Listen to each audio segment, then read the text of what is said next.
You are listening to the new man, beyond the macho jerk and the new age wimp. Your host is men's coach Tripp Lanier.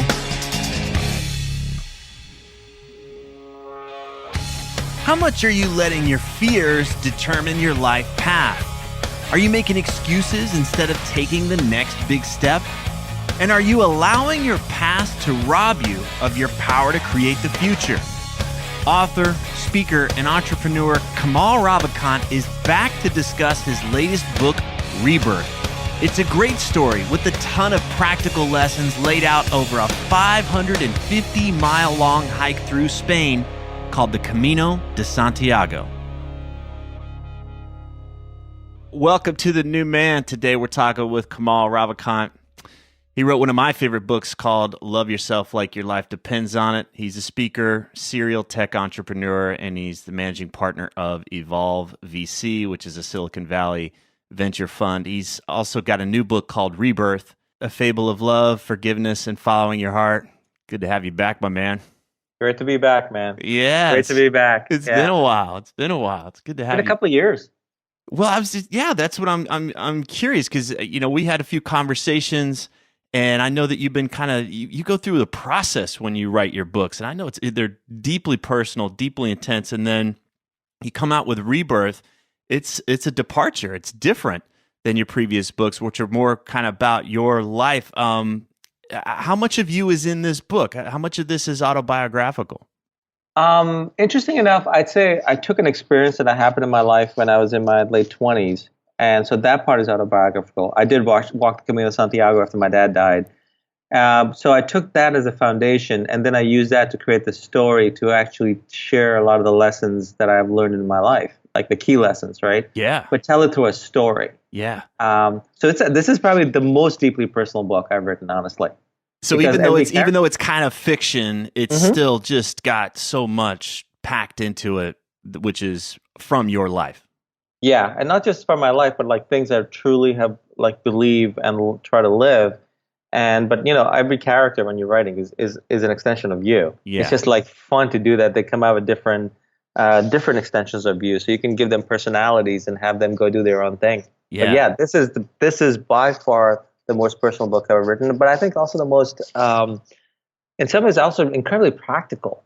I don't want it just to be just a story for the sake of story.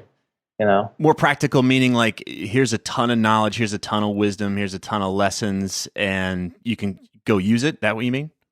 Yeah, but also like layering it. The great thing about storytelling is you can layer in truths in a way, and then they come through the story arc and they reappear through different forms, so that by the time the reader's done with the story, they've actually been absorbed within in an interesting way. Look, man, like storytelling is what makes humans different from any other primate or any other animal. Right? I hope so. I mean, really. Among other things, yeah. Among other things, opposable thumbs and storytelling. So,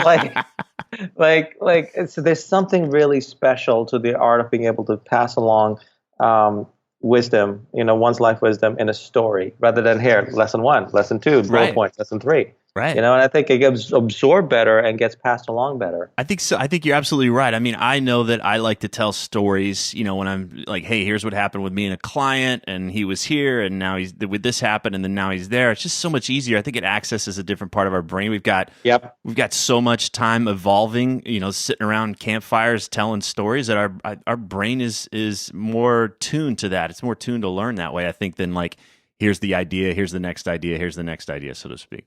You nailed it. You absolutely nailed it. And so this has got more of a fable kind of an aspect to it. And give us kind of the basic setting for the story. You mentioned the Camino de Santiago. What is that? If I've never heard of that, what is that? What are we talking about? The Camino de Santiago is a 550 mile, so it's like 800 kilometers mile walk through Spain, from one end of Spain to the other, northwest Spain, all the way from the Pyrenees, French-Spanish border and the Pyrenees Mountains, all the way basically to the Atlantic Ocean. And it's been around since the 11th century. And it turns out a lot of people walk it every year. And I kind of stumbled on it accidentally when I was, I think, 26 or 25. I was backpacking. And it was one of those things that I did in my life that actually changed my life.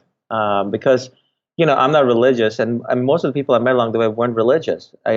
People just walk in this thing for their own letting go of things, or for like even as a sport, or just trying to figure things out. You get away from your basic life and you put yourself in a situation like that where in your foreign country, and you every day all you do is you get up and walk west, and the adventures you have along the way. By 35, 36 days, you are transformed. You're a better version of yourself. I just want to underline that. I want to underline 35, 36 days. That's just amazing. Some people think of like, oh, I'm going to go do this afternoon workshop and expect some kind of life-changing thing. Or I'm going to watch this online course and I'm going to get it. No, 35 days walking. Okay. I just had to do the work now. Step by step by step. It's like, it really is, man. And it's such a great metaphor for everything. And the best part is the serendipity, because it's the people you meet along the way who interact with your journey that actually creates your journey. You don't know who the teachers are going to be, right? It's just, it could be the guy that almost runs you over, or the person that you walk with for a day or two, or it's all just whatever shows up. Yeah, it's a great microcosm, like for life. If you want to just encapsulate, like, accelerating your life and life lessons into like a month, that this is a great way to do it. Okay. And I know this isn't a commercial for the Camino de Santiago to go out there. I had a friend of mine, I was going through a tough period. Oh, gosh, man, it must have been about 10 years ago or so. And he was like, yeah, you got to do the Camino. And then he described it to me. I was like, I kind of filed it over if things get really bad, I'll go do the Camino. But hopefully I won't have to. But you say you stumbled on it. How did you stumble on doing a 550-mile walk? The honest to God truth, I was really drunk and trying to impress an Italian woman. That's the honest to God truth, man. Oh, you were drunk trying to impress an. So I was like bumming my way across. I'd stopped there, and I was bumming my way with very little money, and a friend taking me to this woman's house, and she was just beautiful. Like, holy shit. I was, excuse my language, but I was like mad. Like, in one night I was in love, and she would tell me about it, and I was trying to impress her. So I decided to go walk it. And next morning I woke up somewhat sober and realizing, I just said that to impress her, try to come with me, but realizing, you know what, maybe I think I will, because I had nothing else going on. So let me go check it out. And I actually just went and checked it out. And it was transformative. The character in the book thinks it's only a week. Did you think it was a week at the time too? Yeah, I used that part as well, because I literally showed up, planning to walk a week, and once I realized it was longer, I still decided, okay, I was only going to do a week, but by the end of the week, I couldn't stop. Just couldn't stop. Like, I didn't know where I was going, but I had to go there, and that's actually one of the key themes in the book. It's like, when you have to go through something, you don't know what is going to lead, but you go step by step by step into the next thing, and that's where it leads you to magic. I like that you bring that up, because I think a lot of us are like, well, I'm willing to go through a certain amount, and I'll try to, our ego's like, okay, well, I'll just kind of construct this timeline for it. And, like, oh, like I can be the one that says, this is how long this period of my life is going to take, instead of surrendering to it, say, okay, I'm doing this, and it's going to take as long as it takes. Yeah. Like, look, I was like, these books I've written, the success I've had, what most people don't know is, like, I was writing obsessively, like insanely, for over a decade, collecting rejection letters before I ever even, and Love Yourself, I self-published it. But what that decade, I was building startups for the nights and weekends, and whenever I had time off, I was like obsessively reading Hemingway and all the greats and underlining, trying to figure out how they did what they did, and writing, rewriting, sending, manuscripts out. I could wallpaper a room with all those rejection letters. And, and over the years, they got better and better until they became personal, they became phone calls. And in the end, I ended up just self-publishing something. But the ability to write truth, like I did in Love Yourself, in such a simple manner, that came from that decade of obsessively learning to write and collecting rejection letters. If I hadn't had that, I would only be writing like really clever dribble, where I was able to actually just learn to write simply and truthfully. And I had to go through that process of being rejected to decide each time, okay, do I want to continue on this? If yes, all right, I get depressed for a week or two after round of rejection letters, and I say, okay, screw it. I want to go back, and this year I'm going to, teach myself more, and I'll be a better writer till eventually they'll chase me. It took a long time. Well, when I talk to some guys and I ask them, like, what's their big thing, and a lot of them will tell me, oh, I want to be a New York Times bestseller. I want to be a best-selling author. As if the book is just a way to get to this title. They want to be able to say best-selling author, and the way that you write, there's a transmission that happens. Like there's a thing that happens when I'm reading your work, that it is so simple, but it is so truthful that the words seem to kind of pierce through. And I get into a different state of mind when I'm reading your work, and that's a hard thing to get. But I understand it because you are distilling it down to what is most essential, and it's really powerful in that way. And I appreciate you talking about that, because so many of us are looking out. We live in this culture where we're seeing everybody's highlight reel. We don't see the rejection letters. We don't see the things that people put themselves through to be able to write in this way. And even though I've known you for a while, I didn't know that part about you. I didn't know that was the path, and that how many words were written to get down to the 100 words that really mattered, so to speak. Yeah, man. And thank you. You really nailed what I go from my writing. And really, it took that level of that obsession for becoming better at this craft. And you know what? Like, this whole thing about being a New York Times bestseller, I mean, look, every author wants it. It's some sort of validation. Let's be honest, we all have egos, right? But what is that about? What does that get you? Is that like, you're dying and you're starting to see the light, you're saying, oh, thank God I was a New York Times bestseller, and you go to the light. It's that, I mean, really? Like, I mean, really? I think it's a gray light. It's the big gray lady light that you go. Yeah. I mean, I think one has to ask himself, what is that about? Like for me, this is my fundamental rule for my books, right? What I put out to the world, like if I'm gone tomorrow, because I don't have kids, so I can't speak about that, but I can just speak of what I put out to the world. If I'm gone tomorrow, I will be okay. I will be fine because I left these books behind, because they will go way beyond me. They're like, because I existed. And I was able to distill my existence and put in some sort of a package that sends it out to the world, so that others can hopefully be better. Their existence can be better because I encapsulate my existence in these words. That's my whole goal for writing. And you know what? That is the kind of stuff, honestly, I think if I can has led to the success. I think so. Like I mean, if you look at my first drafts of when I was first writing, it was garbage. I'm so lucky I didn't get published then. It was like those rejections were the best gift I ever got. What was the garbage about it? Was it that it was more kind of egocentric? And I'm trying to I mean, it was still me, but there was a lot of ego, but it was also poor writing. Like to distill down to every word that matters. I mean, that's what I shoot for. And it was also clever, smart and clever and witty, which hides the truth. Look at me. Instead of look at the message. Bingo. Oh, yes, bingo. There's so much smart and witty and clever stuff out there, and you read it, a month later, is your life better because of it? If it's not, it's garbage. That's it. I mean, that's the way that I look at this podcast. I want an interview that I do today to be relevant 5, 6, 10, hopefully longer, years from now. Yeah. Instead of, okay, I need to have something to put on the schedule just so there's more downloads or whatever. And I know I'm not, we've talked about this before. It's like, I'm not a podcaster. That's not my main aim. My main aim is to create powerful content that changes people's lives. And it's a different thing than I got to just be publishing, or I just have to like crank stuff out there so that I'm relevant or whatever.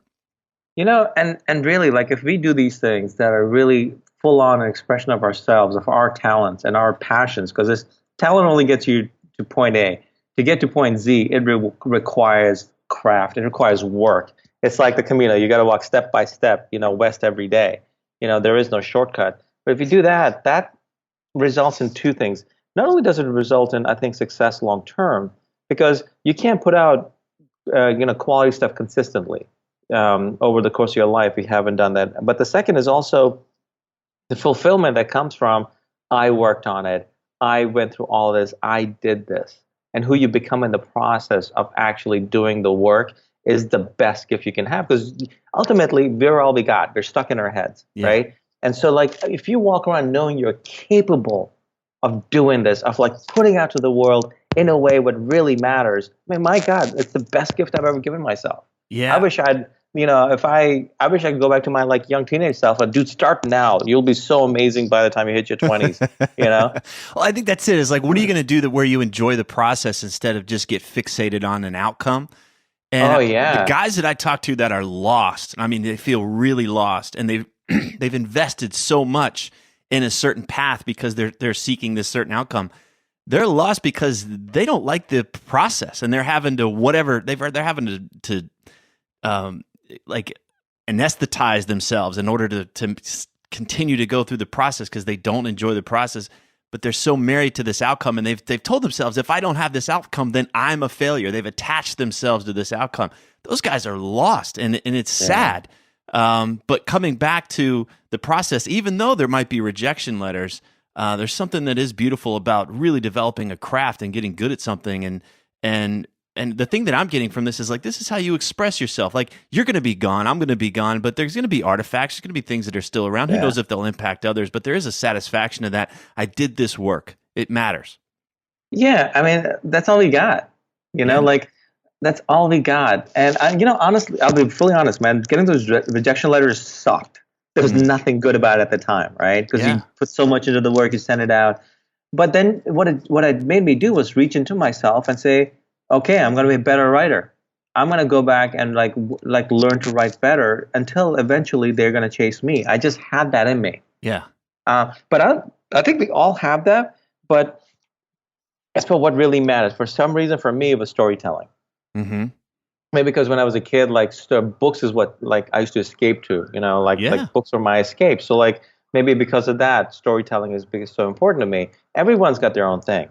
Once you find that thing, then you got to go all in. Yeah. And it's like someone once asked Hemingway, what's the worst thing that can happen to a young writer? He said early success. Huh. And he's so right, because like if I had early success in the first few years when I was just writing and submitting, I never would have gotten my craft to the point of that where I can write what I write now. You get precious too. There's a thing of, well, this is who I am. I got to protect this instead of, you were willing to transform it early on, right? Oh, well, I got to stick to being clever. I got to stick to this and stick to that so I don't screw it up. Well, you were willing to like, all right, let's hone it. Let's bring the sharper blade to it. Let's get it even better. It also took some life maturity to beat the cleverness out of me. Well, I'm curious about this because you talk about the Camino, you talk about going on the Camino, and there's all these in the book. There's all these amazing lessons that are layered into this. And I mean, were you able to? I mean, did you get them at the time, being in your 20s? Did you walk off of there and be like, "Holy shit! I just got all these amazing lessons"? Are you able to appreciate it, or is it now that you've had a few years away from it? I imagine it's been more than a few, but like talk about that. Like, how long did it take you to really appreciate the lessons that you encountered on that path? The core lesson I encountered on that path was actually one of the core lessons of the book, which is forgiveness, which sets you free. That was the core lesson I have from there. And so I wove that. But a lot of these other lessons that I wove in it are lessons I've learned later in life about, hitting bottom and rising and saying yes to life and surrendering and loving yourself and all those things that I've layered in. Those came later. But that's the beauty of storytelling, man. Like, even if you base it on something that happened, you create the story. Yeah. So it's something I realized when I was writing this draft. It was like, I don't have to stay true. But, in fact, to tell the ultimate truth, I think fiction is a much better vehicle than nonfiction. Fiction is the best way to tell the truth. It's also the hardest way because it requires real craft. Yeah. Like, you can't skim on fiction. No. Well, let's talk about forgiveness for a second. Like, tell us a little bit about that. Whatever you feel comfortable revealing without, giving away too much in the story. Well, when I walked the Camino, it was after the death of my father, which is actually what the same thing this character's doing. And we all have, it's a classic thing in human journeys, the father-son relationships. When the father's gone, there's things that the son has to deal with that it's just a standard thread in all human history. And so I took that and the whole thing about him having to forgive the shortcomings of his father, and how that actually sets him free to go live his life, which actually I've learned forgiveness actually sets us free. It's not even setting the other person free. Forgiveness is actually the most beautifully selfish thing you can do for yourself. Yeah. Yeah. I had a valuable lesson. My mother took her own life when I was 13. I think for another 13 years, I walked around as the most self-righteous, like, you dicked me over, how dare you? Like, there was a false sense of power in that victimization, that victimhood that I carried around. And she's gone, right? So it was just eating me alive to be in that position. And I remember going through this process and finally forgiving her. I thought there was no way I would ever forgive her, because it was just such this powerful thing. But once I did, it was like somebody lifted 1,000 pounds off of my shoulders. When you say it was free, like it really felt tremendously free from that, and just how much energy it took to continue to live in that injustice. Yeah, and it's anything, man. Enter relationships or business, or like you've been in business long enough, you get screwed by people. I had this amazing conversation with a very talented entrepreneur, yes, a very successful guy, and how he literally just got screwed, like so unethically, so illegally, and it was like when he was finally able to just let go of it, is actually he was able to finally sleep and rebuild. And I've learned that it's the same lesson myself, man. It's like if forgiveness is for yourself. Yeah. It's almost like screw the other person. You're forgiving them for yourself. Yeah. And you can't fake it either. And otherwise, you're not going to just read a book, say, hey, step 1, forgive the other. Step 2, easy. Forgive yourself. Step 3, But that's why fiction's so good, because you get to see what this character goes through to reach forgiveness. And while he's going and learning this, it's being layered inside the reader as well. Right? And I think it really is a great, like forgiveness, the whole feeling of justice, whatever, we're the one who are actually weighing ourselves down. And it was a core lesson I learned walking Camino de Santiago, so I kept it as a core lesson in the book. There was a powerful thing that you mentioned in the book, and it was that identification. I think I've got the quote here. It says, "To think your hurt is special is nonsense. We all have pain. It is not your wound that makes you special. It is the light that shines through that does." I remember the character kind of being taken aback, like, "Wait a second, this is who am I without this wound? Who am I if I'm not pissed off at Dad or whatever?" Yeah. Man, I when I wrote that, and it's a French guy telling him, and one of those lines he says in French, I so loved writing it. When I sat back and saw what I'd written, I was like, my God, this encapsulates fundamentally such a truth. If one just incorporates this truth in their life, they'll be free. And it's something that I fully believe in. Yeah. I really believe in, because otherwise we get stuck in victimhood. Victimhood serves, who serves the least is us. Absolutely. The victim. Right? Absolutely. Whereas if you realize, like, one of the core things I've learned is everyone's got pain. You could be born a silver spoon in your mouth, and have what looks from outside the best life, but pain, the emotion of pain still exists. You're a human being, right? And whether X causes pain for a Y person or Z causes pain for B person, pain is pain. And so like we walk around thinking, well, my pain is special because I experienced this, but no one else has experienced it, so mine, no, it's pain is pain. And like, it's what we do with it. It's who we become through it that actually really, like if you want to be great in life, that's what makes our greatness. Yeah. I remember there was another conversation in the book, basically boiled down to, instead of asking why me, why now, why here, why this, you could ask now what? Now that this has happened, what are you going to do? Another powerful moment to get out of that victim mindset. Yeah. I mean, that was actually a lesson. Someone told me when I was walking Camino de Santiago. I never forgot that. It was an Episcopal priest from North Carolina, and I was talking to him, and he told me that. I mean, like, that itself is transformative, These all require work. These all require us shifting out of our, blame mindset and our victim mindset, which I don't know why it's normal for us. It just is as human beings. But man, these are the tools that set us free. Simple. Very simple. So simple. Yeah. Very, very simple. Just for the listener out there, if you're listening to this and there's a great book called The Power of TED, TED, which stands for the Empowerment Dynamic. Highly recommended. Goes into this victim mindset. I don't know how many guys that I talk to that you just listen to their language, it's revealing that they're still in this victim mentality, and which is another way of saying they're still expecting themselves to take care of others and be responsible for others, and it's a freaking mess. So great points in this book, and also check out The Power of TED by David Emerald. There's some great stuff in there. I'll check it out. Honestly, I'll speak for myself. I fall into that sometimes in different parts of my life. Some parts of my life I've nailed down, and I think I got the whole thing figured. But then these things pop up. They're like, it's a whack-a-mole game, right? It'll pop up in other parts of your life that you just don't even pay attention to. It's also starting to pay attention to your life. It's like the mind is like a really tricky monkey that you're just playing whack-a-mole with. Yeah. And it just requires, constantly doing these things. And I think if you do one part of your life, it like starts to like just shift to other parts of your life as well. But I think we're always going to be stuck with this human mind. That's all we got, and it's a beautiful thing because it's what creates poetry and music and puts men on, put men on Mars someday, or Right. women on Mars. Just the whole. But it also has this monkey nature, and I think one of the things is realizing that that's just how we are. So rather than fighting it, say, okay, that's how we are. How do I manage the monkey and make it work for me rather than me, the monkey managing me? Right. Yeah, it's just an acceptance of this is the software we got now. What am I going Yeah. to do with it? Yeah. Instead of throwing our hands up and being like, "Well, I've got a monkey mind. That's all. That's the best I can do." It's like, no, come on. We just work with it. We gotta update it. You talk about that. I like that you mentioned that because I think there is in our personal development jackass orientation, like, oh, okay, I'm on this path and I'm making myself better. Like I should know better.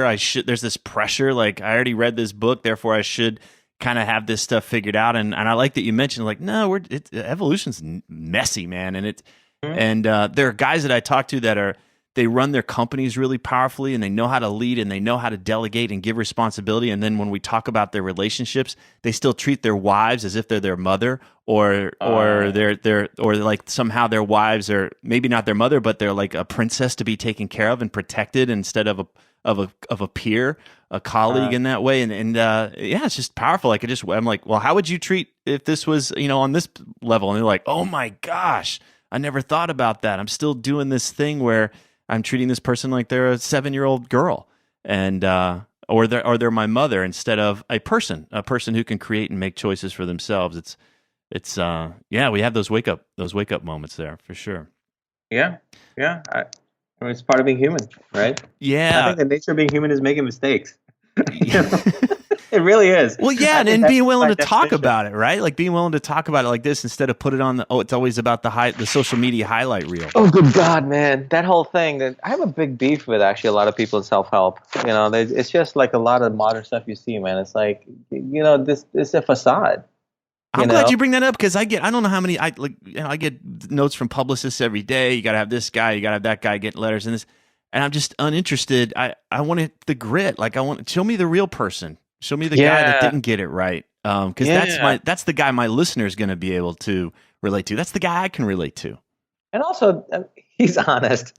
The ones who are always quote unquote killing it are so lying. They're like ducks with like paddling fiercely underneath the water. You just don't see that. Yeah. It's really, yeah. I mean, I've been fortunate. I met some really amazing people in self-help who are the real deal, but I'd say they're the minority. Like Cheryl Richardson, who did Take Time for Your Life, huge Oprah author. She and I connected because of my first book, and she's become a dear friend, and she's the real deal. She fully lives and just, and she like expresses her humanity, like her faults and everything, and fully lives what she writes about. She's unfortunately rare in this space. Yeah, it's amazing. You got the folks that are out there that are the winners, the achievers, the performers. They're the brightest. They're the ones that are going to say, "Hey, look at me." They're the ones that are going to go on this path. But it's a distortion of reality. That they're for every one of those guys, there's 10 that are out there that have their own. They're in the Dagobah system doing their thing. They're teaching Jedis here and there. You just don't hear about them, but they're out there. They're doing great work and. They don't need the publicity. They don't need to be in the limelight, so to speak. So, and I don't want to take anything away from the guys out there that are doing the work and they're in the limelight, but it's not the whole picture. That's not what's needed. So, I love one of the things that you talk about in the book about fear. Where we feel most alive is facing our fear. So many guys are out there. They're bored. They're not enjoying life, and you come back to this idea of like, well, where we feel most alive is when we're facing our fears, and where you face your deepest fears, there's magic. We grow our wings when we jump off the cliff. Now that sounds like a bunch of new age bullshit. So I want to bring this up. Like, what do you mean by that? Well, first of all, in the book, that's why I love telling that in a story, because you can actually see how he does it, ends up doing it. Mm-hmm. So it's not just platitudes. You don't want to write just exposition. Like just lectures, right? Yeah. So, but it's something I've learned in my life, man. Look, I've built companies. I've been in the military. I've done things that are just people consider very, very stupid now, but looking back, they consider me very smart for it. At the time, no one was supporting it. You know, like You were so brilliant to go have all those missteps. Yeah, bingo, right? It's like someone like, I always love it. Someone says, I want to get to where you are. I'm like, dude, it was a series of just fuck ups. It was just a series of nonstop fuck ups. The only thing I got is I learned from it. I try to be better and just fuck up differently the next time. Yeah, it wasn't a big plan. Yeah. And it's actually, there's a beauty in that too, because you develop a faith in yourself to be better through whatever you go through.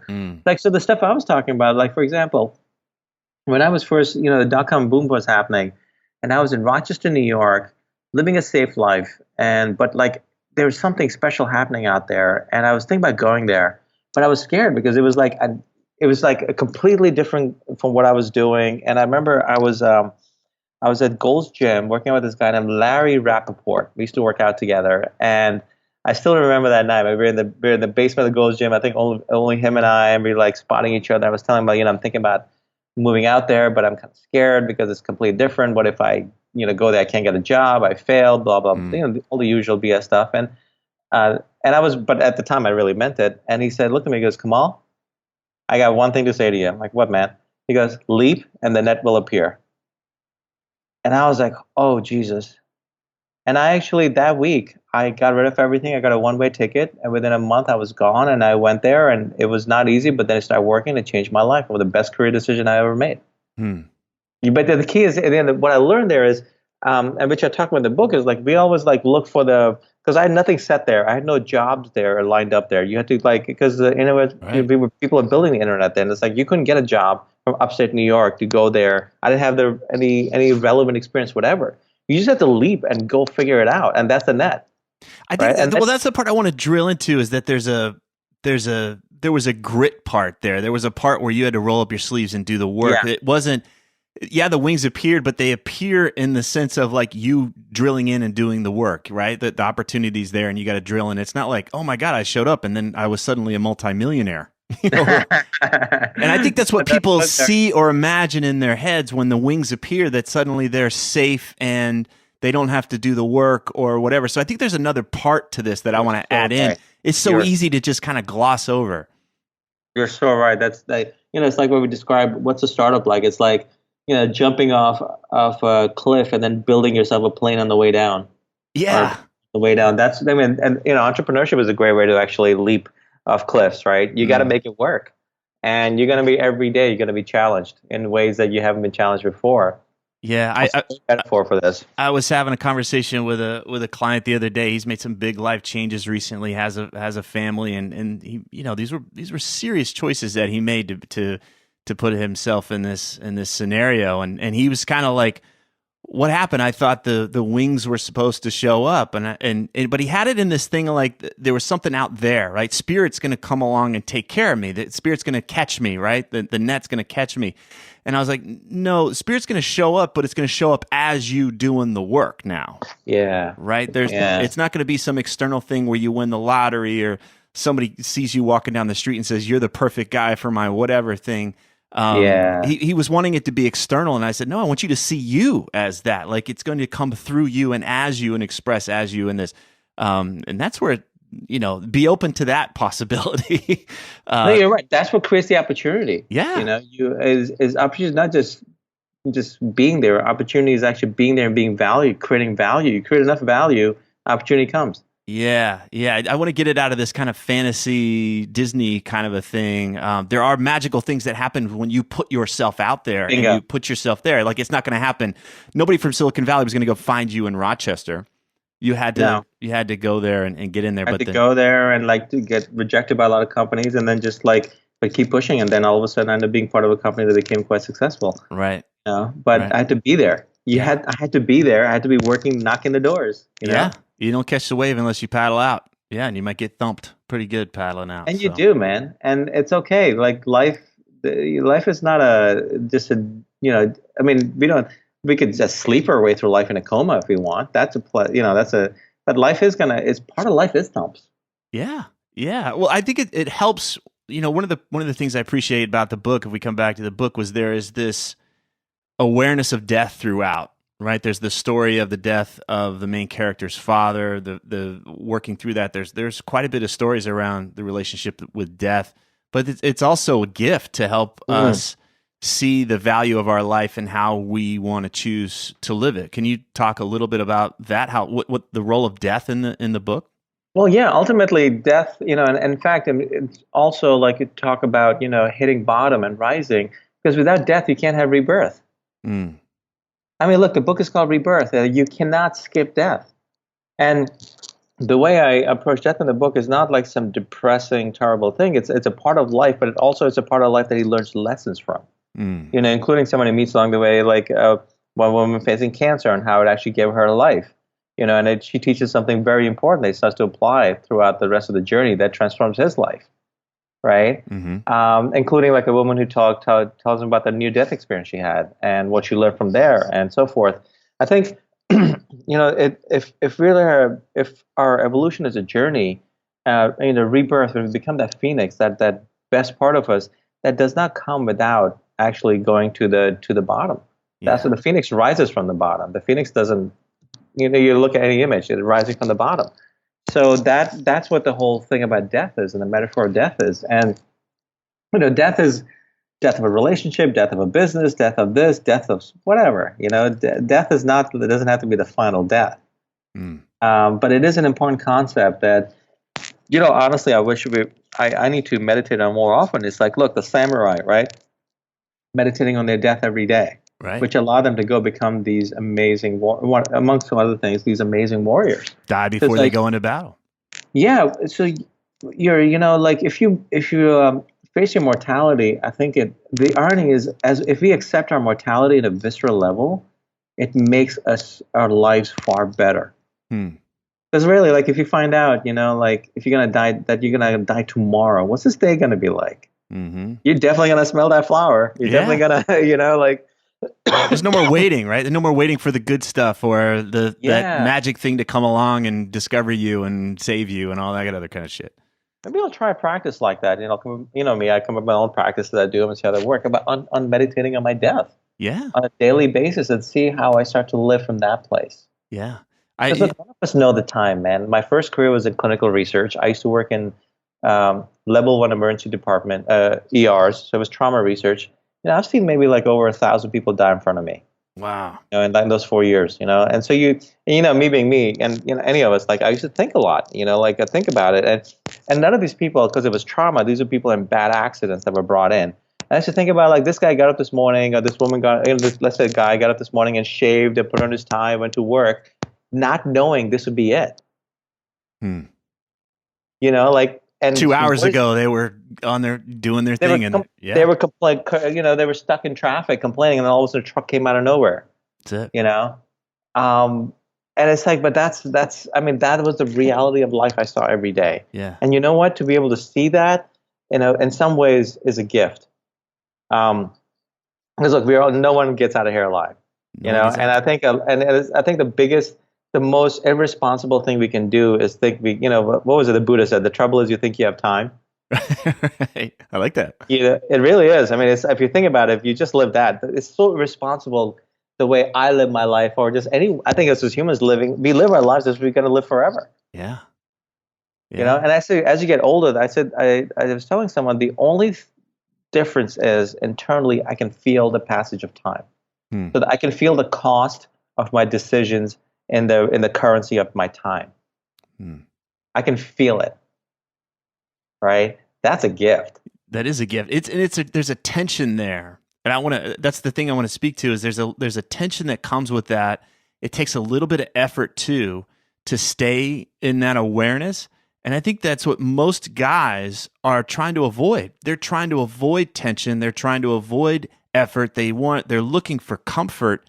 Many guys will get into spiritual practice or personal development because they're looking for an easier way. They're tired of bumping their asses along and they just want to feel more comfortable. And if they're looking for the escape, they're going to create more of that thing we're talking about you don't want. But if you come back to, if I'm willing to put some effort in, if I'm willing to hold that tension and be with that tension, that the reality is that we don't have that time. We don't know what's going to come. Then we're going to make more powerful choices from that place. But I think that's what it comes down to, is just a lot of guys just don't want to do that little bit of work or have to hold that perspective as they go about their life. They just want to be free of that tension. And I'll speak up. There's just times where at the end of the day, I don't want any more tension. I don't want any more people in my life. Like, I really want to just unplug and be a complete moron. But I want to speak to that, because I think if that's the most practical part, is like, oh yeah, am I looking for ways to get away from tension? Am I looking for ways to get away from having to make an effort? And if that's true, then you're going in the other direction than what you and I are talking about here. Yeah, I was just thinking about what you're describing is the metaphor of the samurai. Like, imagine if you had an image in our mind of us as a samurai with a sword out, facing life. How would we live our life as a warrior? What would that be like? Mm-hmm. Did we have time for fear? There's so much stupid things I've not done in my life or done in my life because of fear, man. That's my only regrets. I didn't open my heart fully, and that's fear. Yeah. I didn't go all out there. Why? That was fear. Yeah. And all the greatest things I've done in my life, in my personal life that I consider great, have all been actually doing it despite the fear. Got to do it anyway. You didn't have a green light that says it's totally safe. You can do it now. Nothing good happens there. It's you be in a coma. That's where the good stuff is. Well, it goes the other way, because I work with some coaches. I help other coaches build their practice, and they're hiding out, right? Like, nobody knows what they do. Nobody knows how they help. And I'm like, you got to get it out there. You got to show up in the world. And I'm like, but I'm scared. Somebody might reject me. Somebody might not like what I have to say or argue with me or something. It's like, that's it. So you go hide somewhere. Nobody knows what you do, and you don't serve. People's lives aren't impacted for the better because that you don't give your gift because you're afraid to put it out there. It's just like, smack your palm to your forehead. Like, you're not serving because you're afraid. And also, actually, it's almost like, I think fear could be an evolutionary guide, but in a positive way. Fear could be because versus like, okay, don't walk into that flaming inferno. Fair enough. That's legit, right? That's good stuff. But it's valid. But otherwise, fear could be actually a guide saying, go there. Mm. We keep thinking, don't go there. Right. Why? What if it's just a guide saying, go there? Like, go into that. Go do that. This scares you. Actually putting this book out, I've worked so hard on this book. I put so much into this book, and I'm terrified of putting it out. How come? Why? I'm, the usual. Will it be as good as I hoped it to be? What will people think? Mm-hmm. People are going to know me better after reading this, because there's so much of me in here. There's so much of what I've learned in life in here. Mm. It's scary, man. Mm-hmm. It's terrifying. It's a lot easier to not do it.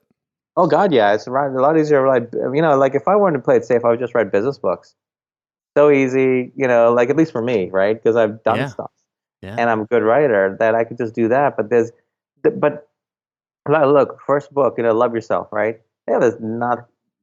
It was terrifying, but I put it out, and putting it out changed my life. Yeah. So like the fact that I'm terrified of scared when I was getting ready to put this book out, and I sold it to Hachette, and look, they're one of the biggest publishers in the world, and they believe in it. The head of Hachette wanted to be the editor for it. Yet, despite all those, by the way, I remember dreaming about that kind of stuff for a decade, and to finally get it, you do get there, but it takes the work I put in, and it is like, if you better like punishment, man. I took a lot of punishment, but I got here, right? Yeah. And yet, even despite all the validity and all the great reviews I'm getting from, dude, I sent the book to the writer of On Golden Pond. The guy won his first Oscar at 28. He's an unbelievable writer. I spoke with him yesterday, and he's just mad crazy about this book. He loves his book, right? But yet I'm terrified. Yeah. But that tells me, do it. It's actually for my personal growth. Do it. Put it out. You're gonna die anyway. Yeah. You're gonna be dead and long forgotten by people who are dead and long forgotten. You're gonna be dead anyway. Why not put it out? Yeah. Why not put it out? One of the things that helps me, I actually have this on my lock screen on my phone, is Don Miguel Ruiz talks about it's all just a dream. It helps me. It just helps me unearth this, it's a way to play with that demon, right? That fear demon that can be so convincing, that says you're going to die if you put out a book, which is different than you're going to die if you walk into the wall of fire, right? So, but it's just, that's just a dream. It's just a dream. That's perfect. I love it. It is a dream. And it's like, that's perfect. I'm actually what I have in mind is a quote by Rumi. It's live as if everything in life is rigged in your favor. Okay, whatever happens, it's rigged in your favor, because we don't know what's 10 steps down the road. You don't. That is actually, that's actually one of the key lessons of his book as well, because he has to like go on faith going forward, not knowing where it's going to take him, but that's where his heart's leading him, and look, it leads him to exactly what he needs. That's it. We need those little reminders. I've got to find new ones all the time. It's it'll be that Rumi quote, it'll be the Don Miguel Ruiz thing, but it's always the fear thing comes back. It's so convincing. It's almost tangible, like you can put your hands out and touch it, and then it's like, oh no, I got to come back. I got to find another way to remind myself that it's not real. And actually, in the subtitle of the book, I was gonna put in, a fable of love, forgiveness, facing your fears, and following your heart. It just got too long. Yeah. But there's a lot of this book is about facing your fears and moving forward, and that's where all the subtle, beautiful shifts happen that lead us to actually our freedom and our personal greatness. That's it. And that's where you have no idea who's watching. You have no idea who is around you that'll be impacted by that. You do the thing that scares you, and somebody else, it's contagious. And so it's like, wow, I didn't know that was possible. And you just never know who you're inspiring and who you're impacting. I'm not saying that's why you would do it, but it's beautiful when we see people, others that do something that we didn't think was possible, and then they do it and they make it, oh, wow, I guess if she could do it, I could do it. And we're on our way. So a lot better. Man, we could do this all day. We're just going to have to hang out again. Go out there. Kamal Ravikant. The new book is Rebirth, A Fable of Love, Forgiveness, and Following Your Heart. Grab it. If anyone can find it at rebirthfable.com. It'll be in bookstores and Amazon comes in January 3rd. But if you want to read up more on it, I set up your traditional page about it, rebirthfable.com. But yeah, it's a special book, man. I hope people enjoy it. I hope it serves them well. You crushed it. This stands to be, it's up there. It's a classic. It really is. It's one of those books that would be so easy to give to somebody that's new to this path, but also wants a refresher, wants to just find a way to just like, oh yeah, I remember this. Thank you. So thank you, man. All right, my man. I love you so much. I'm so glad you're doing this work and putting this out there. Go get the book, guys. And we'll talk to you next time, man. All right. If these interviews are helping you, then please visit The New Man on iTunes and leave us a positive review so others can discover the show more easily. Thanks for listening.